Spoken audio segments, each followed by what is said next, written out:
Hey guys, Brad from Ocean Protect here in beautiful Clayton South in Victoria, standing in a Filterra bioretention system. Now, a lot of bioretention systems get built and a lot of them have operational issues and basically have failed. And this was this case. So a few years ago, the council put in a conventional bioretention system. It was 170 square metres and basically it failed. What do you do if that happens? Well, in this case, Kingston City Council took the initiative of replacing that conventional bioretention system with Filterra. So we took the 170 square metres worth of conventional bioretention and we just needed a small portion of that, a 50 square metre area to use for the Filterra, and the rest we just used for landscaping.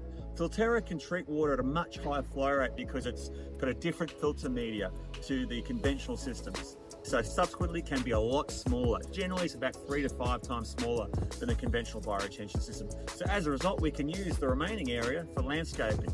If you want to know more about Filterra, just give us a shout at Ocean Protect.